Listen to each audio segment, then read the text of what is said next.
ade ba ko ebetimi aye ne say ebe peje rade ebe mani din so na ya tontom no ya sene dia ni munyam aboni dia mani pa nyina mu se ono no nyame a wo chenkwa obintimi nyimfiri mu se anadwi ni nyame ama ne nkwa no no nyame ahye ne so wanwe ne krama ne ho amasem nie na no no mfa nhyira ne ani die ni munyam Kristo Yesu a wacha ne nkwa bibia wutie ye wo hye ye ne nkamo se etachama da ya boduo ne mo jedi ye mo afusane a asida fo de ne wo se de ma no be wano na hye ne di konkra ni munyam be wano na totom no ye ma ne di so da ye nye badia ye sanse wo ye na do ye e wo hoda e ye ni bayi na da gelo sanya me no mie no ye ye eti asiase e ye na tom e ye na tom e ye na tom e ye no dia tom e ye wo no Yesu Kristo tom ne na gumo wo ne na do ye ti e na ye ni ye fie da so ti ase e die papa ba de ya mebate e ti mo so ba de ya mebate ai no ti wo do ye seye e no ti wo bo ye wo ba seye akosia bi ye nya ye ya ye bi abo ye asem bi to ye say ye ba di to me akame no bi no hili ye na so ala di bi wo na so di ani mo ya so wo te wo ka mo na wutie ye ene ye ka mo na ya shiro no de ye wa no no fasida ni asida fa ye e ma Kristo fasida for ye e ma wo ba ye nya kopo woni ye na tinu ye woni ye na tinu ye say ye ba di da wa na pa o ma yi saka e go to say ye ba di na ku ye baba ya fa ya ba no set Jesus ekaparia bala ribado sepeya dina anadi wosu na wono wotso wina yetotomo uyo no kafo ekabariosa otia jonyamie anadi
Fire!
somebody. And I did a podcast that we are black. Oh, I'm sorry, I'm so small. And I did a gay podcast that we are black. Yes, I'm a papa. Maybe I'm papa, so yes, I'm a somebody. Yes, somebody, and we are here, we are doing. And someone, yes, I'm here. Come on, for us, as you are. They want to be up. Yes, we go to be back. I want to go. Sadia Chiara. I want to go. Kachamana Mojoa. I want to go. Yajuma Koswa. I want to go. Yapomu Yalina. I want to go. Yanyabidi Yabita. I want to go. Yaministry Imo. I want to go. Yadea Musia. Yes, I want to. Yadea Sampo. Yes, I want to. Yamoyina Kanase. And the Muyan Kaudi. And the Muyan Kaudi. Yamwajawata. Yakudum Yamtasa. And I do you. Oh my God, no, I never know such a and I do my slowly. Who you're your couple. It's a hard loss. And if you're not even you're so the enemy.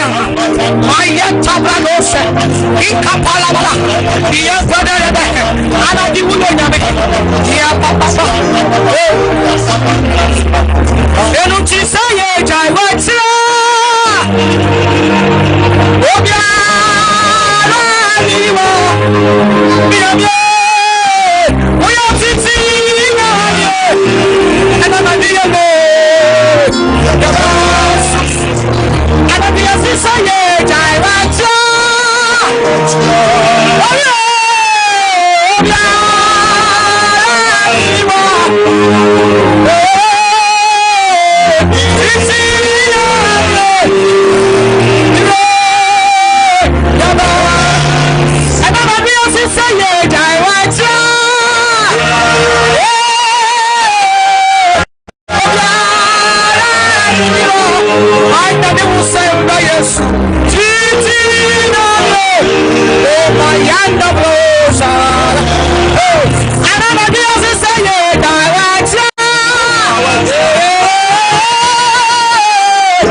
Yankopon yo kese wo ba bibia wutie ye enanwumre nso ebre eye sida awaso na wo hweye ebre du so Yankopon nipa onyame akoa odi awrade Yankopon asem nam ne tumi so edebrew awrade osiesie ni boni no osiesie ni manwuma pa awie ebre mu enu nti ya papa se ye ka difo ne nkomhyefo ene nkrofo mu kuta nyame asem kroje awie ebre mu a untimi nsan no ho nti nanwumre ba bibia wo bia no mesre se obegebre na nyiwa fidie ni mfria na tie Onyankopon asem a onam na koa so de brew na wo ubeye nhira pi ni wona edi adanse pi ni wona enye onfa ahudie pi ni wona onam ne nsa so sambre omutu kwan ebi establish one business omo hyebre ayabasa awrade nam ne don so enam ne so mo trisi ebremu yakoya papa nchen edini a bishop Albert Saki Kwapon bishop ya mwakwaba asofo mejo so ebru ya mishira papa ma memfa akwenya nsi na menchia sida hour ahwefo that's right any sida hour etiefo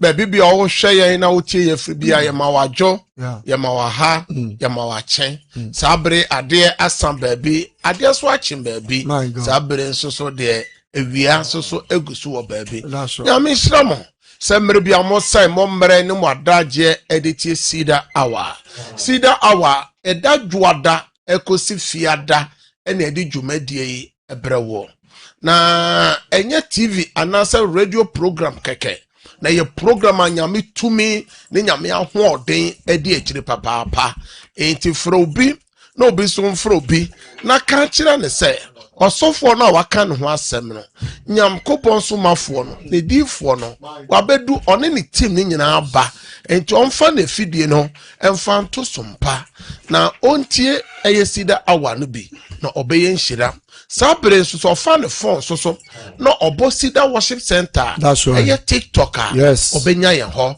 na wahwe ye bi na watie ye bi Facebook ne YouTube do so ye di atwaguo ewo ho ma me fa akonyan so na menchia eye asempa nipa fo se omode social issues na abegu na sabre de wa jai baton no e de amasida awa into ni yenwen osi se no ndu bebo no na obeye nhira na mre bia me ka kire wo se ye ba fidie so a wo nsu afasi TV no radio no nche na ye be ponse ya me ma ye pagya na ya boso mpae obi so o documents bi opese ye boso mpae e na o CV bi anasa obi bi yare a obetimi de ne photo ato o phone no nchen o radio no so TV no ho na ye be wi a ya boso mpae obi so hwe ye o tie yen obi man so obi kuro so ne babi bronsama fa no no mum medical ka kire o se o mano baby bia waduru no efutuo ne de otunufu a onfa bio je se nyame de ne sa hedan ekano se ne nyame de ne sa ka Saul e wo Damascus kwan so no efisa na so ni nyina bronsama yeden esisi no enti de o kan bi egu na so achi ontie na nyame na kasa de ne sa ka ne de na ye ba fidie so nhira nka urade se pina na ofre ya wodi adanse se na ne ba nye na ne ba ato no bone no mu na ne ba boko na ne ba pie fifie ne ba nte kasa biom ofre no se den se ye budua kura si na so mo onim aso follow see that hour no de ne photo to TV radio so and then nyame de nsa ka na omo yade no wona omo dwuma sey a nsu ye boso mpai o TV no radio so a ene de adanse ne de ene mpanyimfo be sey ye bedema ye bietum sesi a obehu adanse a amanfo be frɛ enu bi na ya ye bobi kyerɛ to da ye bietum no wona o yade enti fansu no bi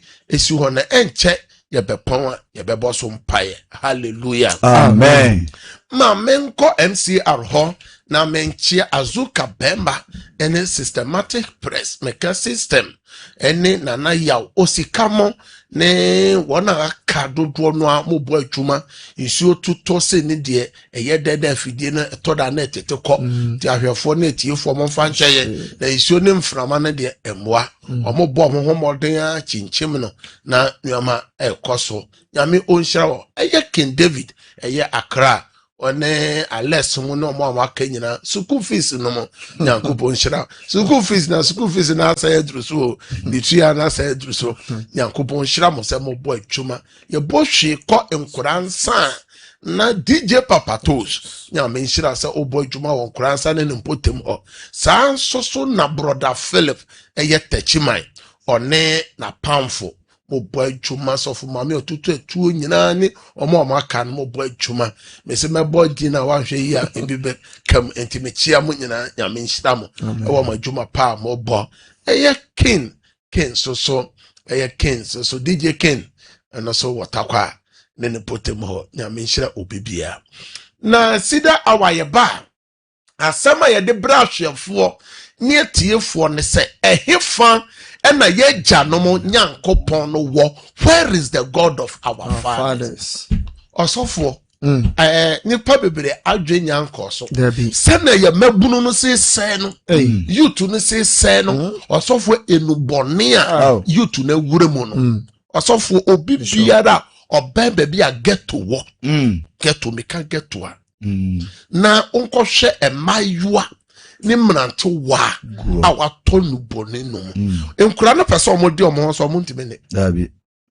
wona wato red no mu tramadol no mu ensa ne shisha ma etwe shisha osofo me ko bie baabi last year me be ka kire mo youth maba wa mafo ma maba wa school for eye SS for you kesofo inketekete shisha ni wi ni niema ni mrate hu wi gu omoso no wonim se oba no school na so ni school oni ese kromo asem na wo kan osofo why enti adenti ena nyame aye hwe ha osofo de ye kan kono edafo bi ma wo dike bi ma makuo ni bi ba sofo ma nyina framo ohene bi ma ehemfo bi ma hema bi ma minister bi wo ma abodwatana a wo de onim se wo ba no owo sua pon bi mu owo school bi mu owo sua de aso be bia na amfofo de ne nam ye bi se nyame na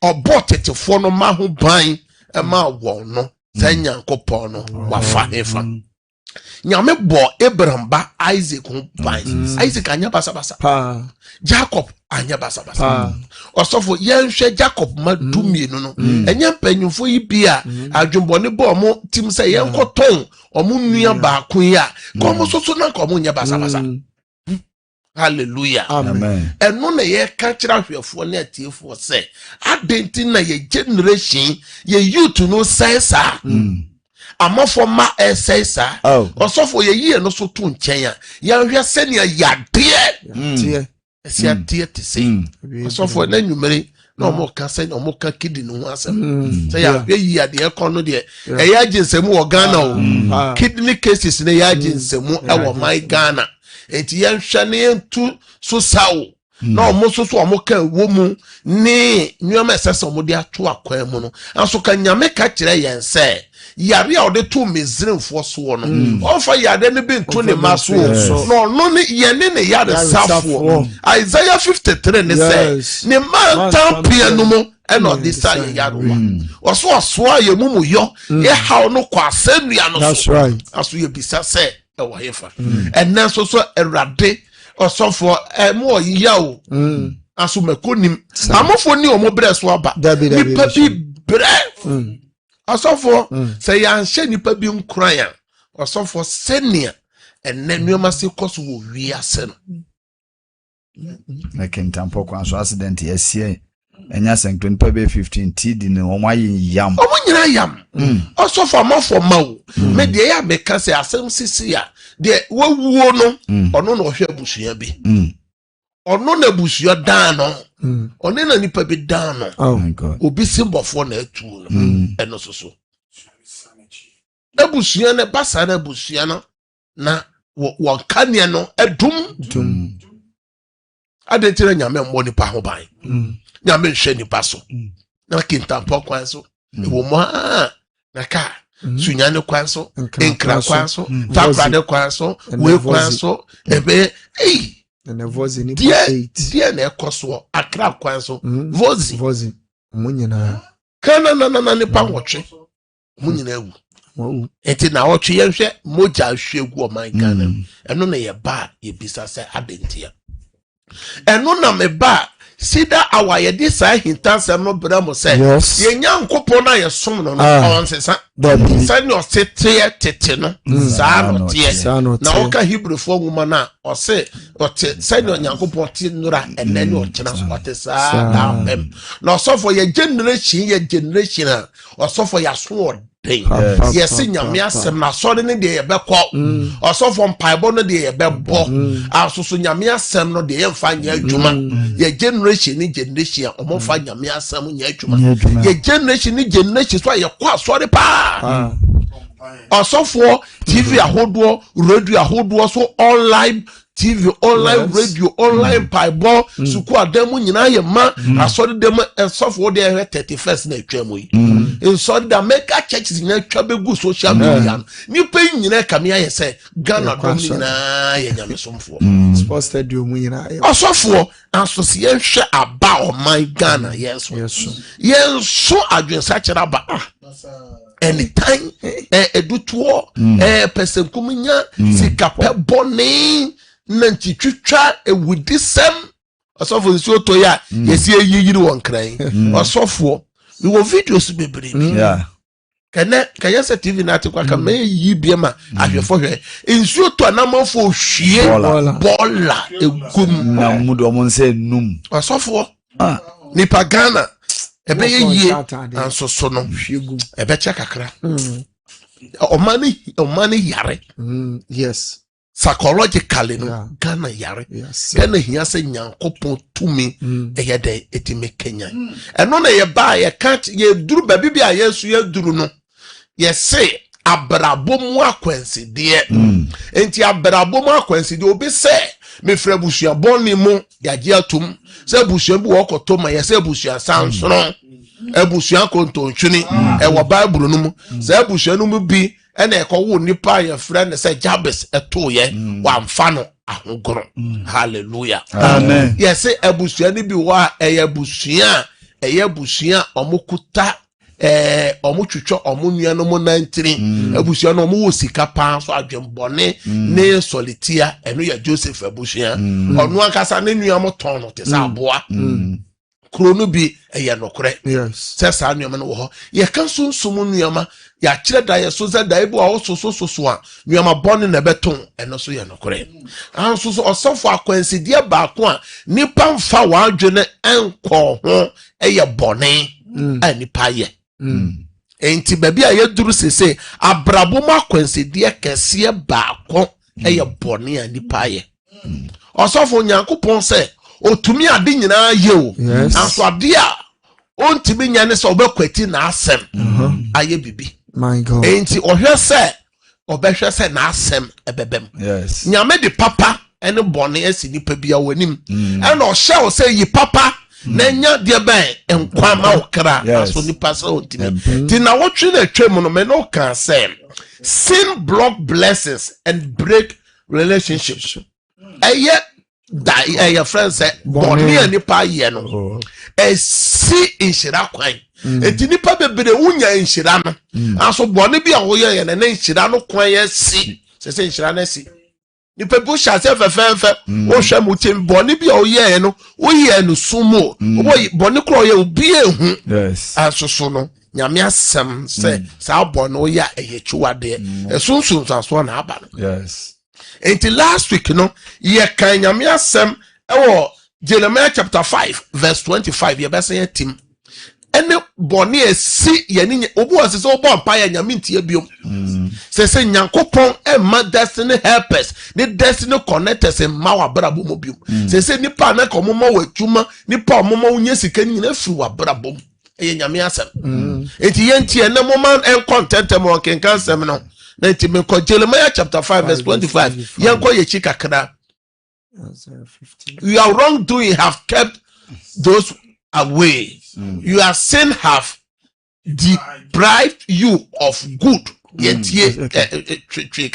Wasina mamumu yo na amaye nyina adane. Mamumu yo na amaye onse me catch say adane o. Enti na kan nua ma papa ba wa brabom anso se adane. Na mobone na ama ka wa waresem ekoyie, wadwuma sem koyie, babomode koyie, anso bone bi oyo ye ne ti adane. Abo adane. Sentimu bi o ma mamumu yo na amaye no adane. Mamumu yo na amaye no mo adane. Na mobone na ama adepa abomu. Na mobone na ama adepa abo. Osofo se no kai. Se nipa bi na adepa se adane. Into the shabronsam o de show bi na bone na oyoye. Ye say ye musude manye onse wakoye. Mojafra eye musude manye. Eni ewu wakodi ewu. Ehwe moja enwu wakodi moja egu. Ye wonu emebu wakra ye se o ya oni padua no o ya no bone. Ye de o oni padua ye. Masturbation no watu ho prum no wa ya. Se won yade akofa abrɛ. Oho na adwodwo no, oho na yade na abeto so no. Bone ben na nyankopon say twu free sa anu mamu yenhwe say sin break relationship first no na one nyankopon na favor grace adom wo so na nuoma kon say won say nuoma nyina say yentie Isaiah 59 verse 2 no for the sake of time verse 1 to 3 yentie 2 no verse 2 no na momu yo ene de amamo ne mu nyankopon tem atete enti momu yo no amamo ne mu nyankopon tem ayeden atete na mobone na akata na ni afiri mo. Enti mobone bu awoya a breaking relationship between man and God. Eno na Adam and Eve yo ya onyame twe ne ho firi omo. Nyame say da mobaye no wuo na mo ba wuo. Omo ye no so for mo anwu. Aso de ye ne say Nyankopon ne Adam ne Eve ayonko ye no e mote. That is tough. Enti 2026 nyame twe ne ho Nyankopon ne nipa bi motamote aso nipa ni ma wo so okoso de shabronsa okoso de sha onana o de sha mama beye eno papa beye ne nana beye ne wafa ye beye bronsam wo ho anso so bone so aketua eso so wo ho Yes. Enti ye to da bisa ho se nioma na ekwa bone no we should examine ourselves. Yan so ye ho hwe se sa bone na self examination ni pampe. And then me no kasafa sin lead to destruction and death. Bone no e de nipa ko seye mu. Eno bone de nipa bi wuro seye mu e say the area Zechariah chapter Ezekiel chapter 18 verse 20, Ezekiel chapter 18 verse 20, Ephesians chapter 2 verse 1, Proverbs 14 verse 12, Proverbs 14 verse 12. Can I hear for native? Ezekiel 18:20. Wasa okra oye bone no. Okra oye bone no. Ono na obewuo. Obare nso na eja mumu ye bi. Oba nso na eja mumu ye bi. Na eja nso na eba mumu ye bi. Eja nso ne ba soso amumu yobi otrini ni trene betena ne so so na obonefo abonesam ebetena ne so na obonefo abonefo sem betena ne so osofo won se nyame asem ye nokore wa obi se abuhwe no mo ode abuhwe adenti na nipa bi wo the same family na nyame ehira wo mame ba ko ye mma mo ye du emunum onso mo ho to ebi soso adane akoyensa fo na yadefo Emuyo be na moyo ya sa wa no babo so. Ade nyame som kwa so nko. Nyame na wa bo no kra, o som no kra how. De wa ma onframa ne ahome no. Won de ato wo. Unsem ya o keka no. Provoke words. Proverbs words. Eye busu sem kafo. Profane. O sem a wo kan nyansem papa. Jesus. Busu sem. Ena wo kan. Yen san kan Ephesians 2:1 na yakọ Proverbs 14:12. Na mo nso Enti mo amoka busu se Proverbs words na amoka kan ne fie ho ne nneoma mo kan se de asase ye wo de ano o ne ho asase no wo wura. Osese na mo nso wa ma mo nyankwa. Na mo nso so wa ma mo nyankwa. Mo anka mo ye wufuo. Mo anaka mo ye wufuo. Enfomso ne boni mu. Enfomso ne boni mu. Enti wo ye boni a osofo wo yo dane ewufuo. Ene friend say spiritual death. Otia your friend say tia se ewuo. Ya se ewuo na me ka ho asem anwumre kire wo no. Wa ware bewu. Wadwuma no bewu enti adwuma no come and fanfa so obi aye adwuma 10 years obi sa ne say de na watimi de say adwuma na ya wontime kire wa ye adwuma na 3 years adwuma bi sa say on kire de ode adwuma osofo oni na num so adwuma na ye tiase ewu. Yes. Yen san ko eye proverb na hwe se ewo kwan bi a etene onipa ni so ewo kwan bi wa etene onipa so na wie ye eye owuo kwan na wie ye no ye owuo kwan. Proverbs 11:19 enti ye wo boni bi wo ha wo ya e de owuo brew ye wo physical death ye wo spiritual death ti ase ewuo ye sai wo hunam so wuo enti ma me ne papa enti nyankopon se ye nya boni ye ni nyina no e ye wo ankasa wo ose boni bo o ya wo ye wo ankasa oni pedua we boni say na Paul ka kire Korinto asafo no 1 Corinthians chapter 6 ose boni bo okro ya wo ye wo ni pedua boni ma me adenti na o ye oni pedua boni sa papa adenti na o ye ni pedua no boni sa enti obehwe me obi tie nyoma bebire a wo ya wo na o ye ho boni won de e ba wo so won de ato wo won de ato wo obi so enya nto wo enam kwan so ba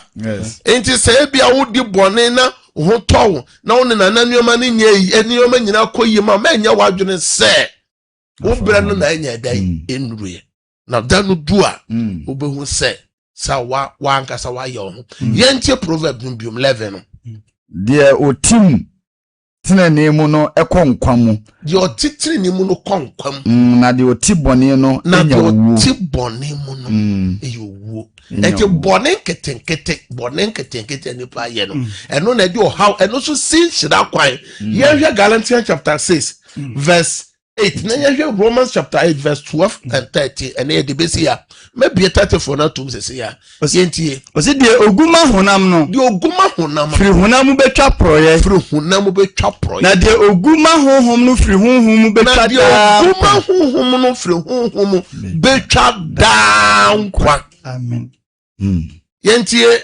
eye your friends and Romans no enti afre anuanom enya honam na yede ne na ya tena se ama honam fam asemote ase honam fam a mubewu asemode honhom kum ne padua no yo ya asemode honhom no kum ne padua no yo ya na wetena se osofo amafo bebre honam no eda omoka honam do amoka o enne honam da oka honam no se mepewei ete ye kwa bone so kura na wofa wan wa wieye ena we na ye mefe ene wa ma wura mfese ni wakọ no ena de Adam ni Eve ko sayem identity mu no bai enti enya honam na ode ne ka na wa ma honam adan o ka ena yewe mame ka che honam na se honam me na o ka o na honhom na me de ne ka nyame na de me ba ati asefo asase nyame bo me wie na se hwe eye na ye papa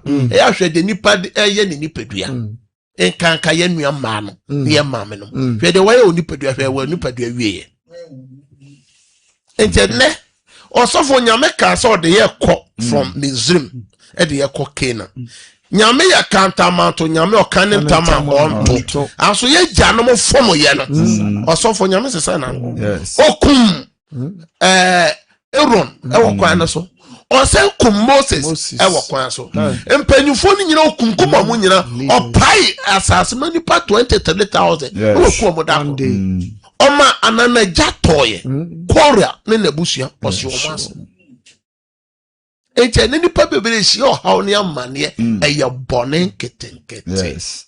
se wa ma wani ama ho so a na eniji sem so se ye pae mu kan ye mfom so o ye no kwafo ne tere Jesus so de ye mfom so obeti ye ho afinu ma entere o se de opae mu kan mfom so no o ye de o de che na de on pae mu kan no onya prom Yes. already mfa nche no ena me bia tetefo na tum na ena bone ketenkete bia wa ya edin susu aso bone abere no ofra ma mo udin bone ketenkete a wa ya ewia ye ne mo bebo mpaye se nyankopon emobru hu ni na do Yesu moja hwogu covered no ensan hu mobo biom na no wa utitum ena woda wo na wanka se so daye wa hu wa so daye utimi kan chiro bia asosa asem no how ena mamenya dem mamemie tetefo no tum NCR momfa numbers no radio no na TV no so ma ahwefo na TV ntie numbers no yamie no 0557 0557 000 967 0557 0557 000 967 and a 0553 53 89 0553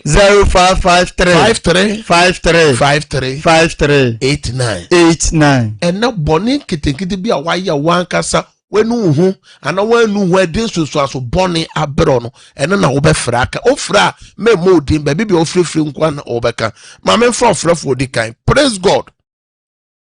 Hello. Praise God. But Nkransa papa metio memodin But bonnet is into you are the dam we are to my and the senator the time which you have to play in actually my phone mo maybe can I am not one drunk as a bonnet would be what only tell you so that now with your body I think I'll be thinking on should be hiding after.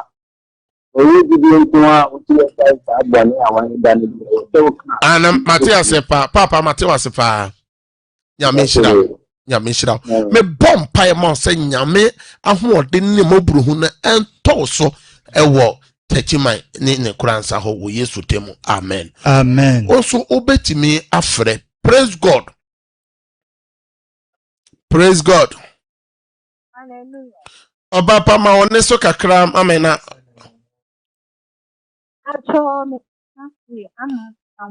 o frefi ma woni so kakra mame mesro se da ho na ma woni so kakra mame aha ko dia kasa boni bi anu ye no me ho kai ni samu ni bi ni boni bi a o yes se ama wo ye bibe bi a enye yie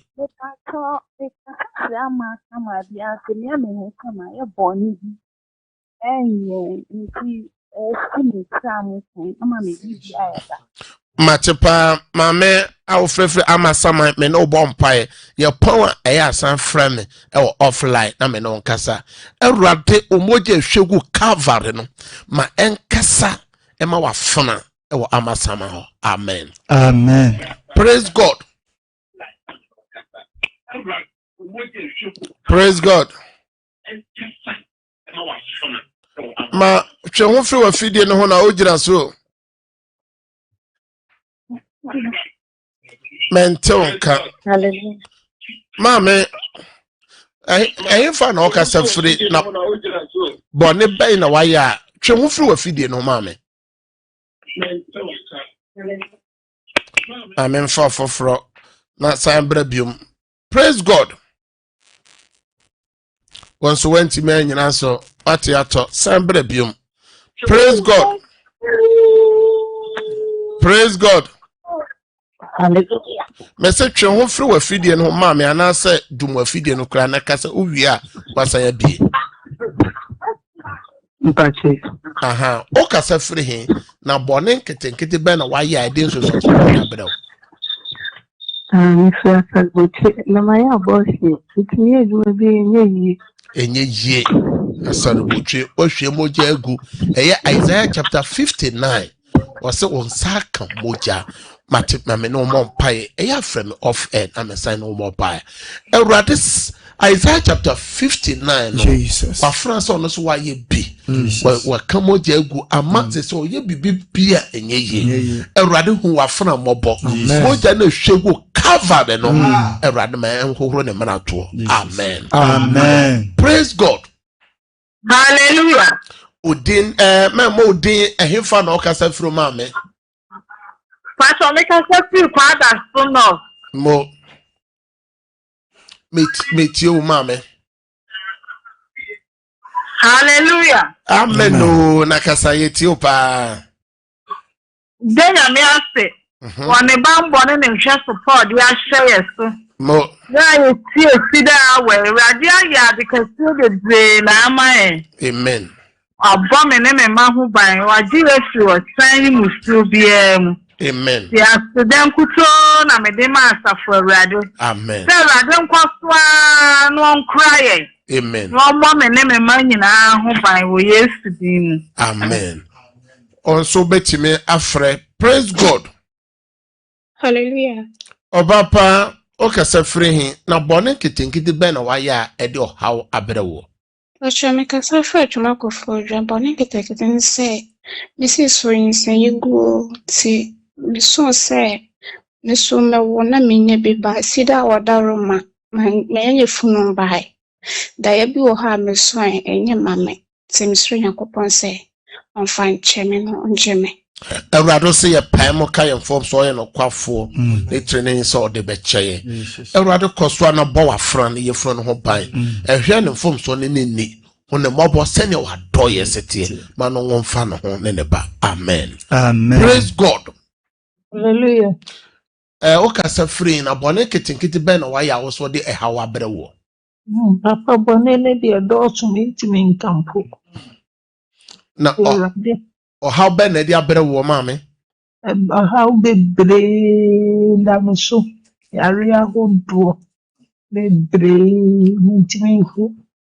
Ye ya de mpo na Awurade. o kasa free him mame Ka se fresh komampo. askore mampon Askomampo. me no bompaye Awurade wa fran se ono agye tum se wa yemfo so pia ma afọ haw ne yade abere no Awurade hu ne mobo Jesus ma omoja hwegu cover ne kasama no wo Yesu dem amen amen praise God Hallelujah.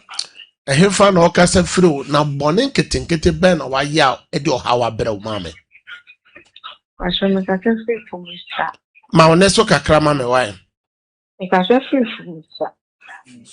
aha meti o mame From Mr. meti o mame Ocho masturbation hame. So bompai mama na esusu aso be na e de abere wo mame hantel.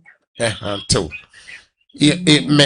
me sane outa e afre ye numbers no ye benya brema ye no wabompaye na wafiri ho enye sa ebedu nya onuoma pimo Awurade fa wonsa ka wafana kwose odam na ade no hante no ntime nyai Awurade hye ne den amen Awurade ma otumi enje ne free sa pam mu amen amen praise God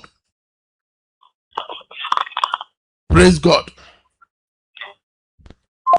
when Chimen na so san free biom praise God Praise God. na obetwe ho afi wafidie no ho kakra wo When you man, you have to answer him. twe ho firi wafidie no ho ma memfa ofoforo mesra se mo fra mo ntwe mo ho aya dum wafidie no kra wo kasa wia no wasa ya so praise God ma oneso praise God menton ka wo fie ha I am far from praise God Obapa okasa free na bone nketenkete be na waye akofa ohawa abrewo. Obacho mkatafu ya hapo. Obacho de mayense emane. Obacho no hamu sama na pame fimi kwa bemu na bodi oya jebi ema openensa awanifu. Nka efi hono mnyama aye basa. Msima mwari semi na aye basa. Nsiwa dite. Oma meti ase ana se wafri. Obacho otiasi. Eya frame wo off air. Nyoma bi ya na motu wo se otimi ko pana chow pa yi ko bunku tuje so ne na me no babon pai. Ewurade wafran afom omame watrene sa wo mame ne so efiri ho ne nyoma nyina ye basa Ewurade ma asem o kan Isaiah chapter 53 no emre ma wafana wo Jesus temo. Amen. Amen. Praise God. Praise God. Hallelujah. Obapa odin ne baby a okasa firi se wo pese obo odidi a obetimi abo na But me ka so fit go me so my boni be ya de ya vie ni o ha bre me se ya de so boni ni bi ni sen eno na ye pa mu aka na bi ni sen na wo ye oya se via me ma me dia me sneaker sa ya me otimi didi o ma me atem enti ama onuama nyina ye bisi basara o ma meti ase ananse o ma me afrim mpato otiase me no bom pae the Bible say pae mo kan ye no kwafo ju bu nkotodwe so ne nan e kai ne de waye tia no pa na chew o de chew a oso nyankopon so de a chew me no bom pae Ewurade fa wa from forms won che no if so say we should honor our mother and our father, for this is right. So no kind of feast for moment things you say yes son e be see ye na yan kwana so be ware enti Ewurade for our from what channel for yesu dem. Amen. Amen. Praise God. Amen. God bless. Praise God. Hallelujah. Okasa free mama Me kasa chi ya masamai. na bone ketekete be na why ya din so so bone abro mama Boni amaye pangani se mire chuma ho 20 ema ifame kuniti eya na me tuwa e ha me pa me kunu so nye ni pa boni no ni pa eti me pa na efiri ho no e de bibia abro ana se ase eya na me kunu se ni o ma nko yie ma na kunu se eya na ma agye ya me se de me ye na amasa ati se odi fia kan no enti eya yesane out ya freme me no obedi nkom me no bom pae Ewurade bone bia wa yese wagu ukrumpa ho fin na ode fomso bia kana ama ne nuama ye bise basa Yesu mocha enkasa ma se wanu ho a wapamu aka nyame so mfa nchew wo Yesu demo. Amen. Amen. Also betimi abaso. Praise God. Obapa ehe na okasa firi na bone nketenkete be na waye de ohawa brewo wato me confess adenta metio hallelujah metio ma oneso kakra me wato me confess adenta aha na bone nketenkete be na waye de ohawa brewo mame so one nketenkete ma ya nse no me tini ni segu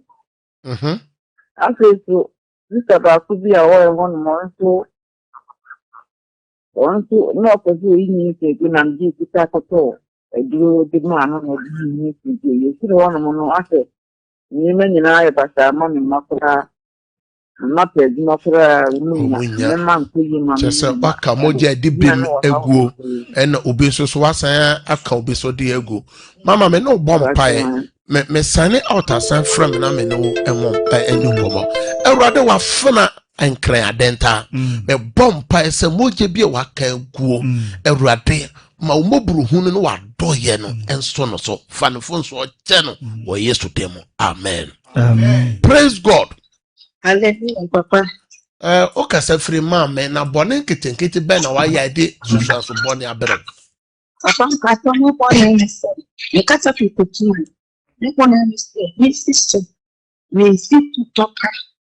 A face ni no kra wo me tight. so me Christus akrafo me ko heaven me so Usi sudia na oyo me ku bebre papa nti me kaya na me rafo enti dia na sese ekoso wa brabom sese me kaya na me masin na se nneoma koso yema wana se nneoma nkoso yema sese me ma bebre aye pastor nneoma nyina aye basa mame no empire Ewurade ose ye pae mo kan yɛn fom so a woyɛ no kwafo ne treneni sa ode yɛn fom so obɛkyɛ wa France sa nyinsen yugo ne nnuama ne atoro nsɛm a odi yɛ no sɛ mama ya kan Isaiah chapter 59 no kan verse 1 verse 2 verse 3 neti na gyina so fa srebɔ no fa kyɛ me so me bɔ pae mo nyame fa wofo so nkyɛw sɛ na ne mobro hunu ne na to yɛ sɛtie amen praise God. Hallelujah. Mame, o kasa free na bone nkete be na waya.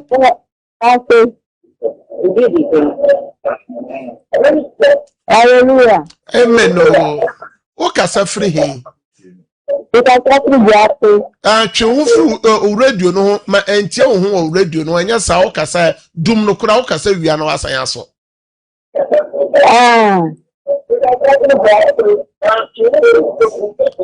Mame fa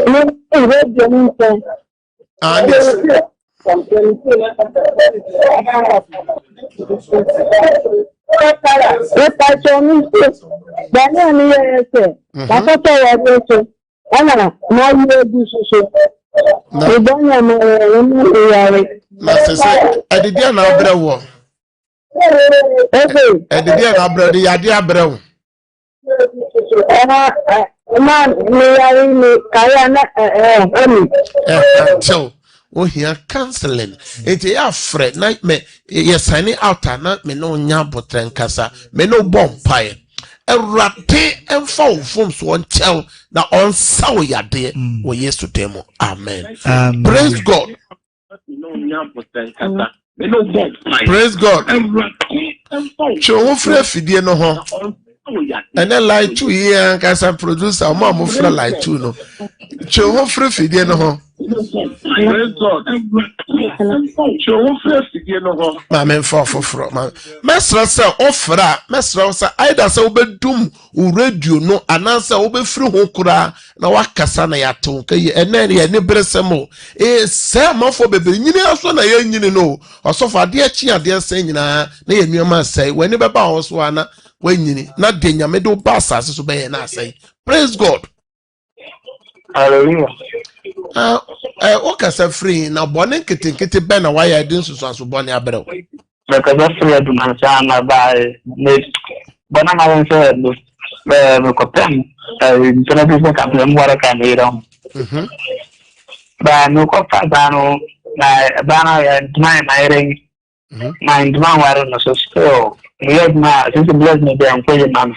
E fi se o ko fa praka o yire no ho no. Me no bompae o de ya frɛ no off air na me no menti wo yie pa na me no bompae wo Ewurade wakoa bɔne ana mo tu ye no o se ama ne nuama nyina asɛe Ewurade me bompae se fa adwira no ho se na bi to David e was Psalm 51 no wo Yesu demo amen. Also obetimi afrɛ eye 0557 000 967 and a 0553 535389. Praise God. Hallelujah. Of referee na boni kete ben waya. Na boni kete ben waya din so aso boni abre o mame. Papa boni kete na ni television ni the one man I am imagine that vampire no. Ewurade bone bia wafra ya kasa kire na adwene Ewurade wafra se wanu no ho Ewurade fanfom so che no Ewurade yisa bone no free na kwan mu e ma ne nkai bi efese so de cha ho nkai bi amen. Me for the last caller. Praise God. Last caller. Praise God. Hallelujah. Ma me ufre free na bone nkete be na why dey so bone abrew. Actually free teaching right. Kasa yeti. But my money. Yeah. In Papa Cafe and Pastor, usually done my quantity, baby. Yeah, you told me later. Say, wedding. Maintain your cycle, be almost say. Oh, Papa, sorry. Na meso, wenda na makwan ko baby, ni be di ntro ni tro. Okay, wedding. That Edins, you be a brawa na de. Edins was born to be a brawana. That's all right, man. Okay, so you are coming no bumpy, okay. Or so be selling the money, and your mind.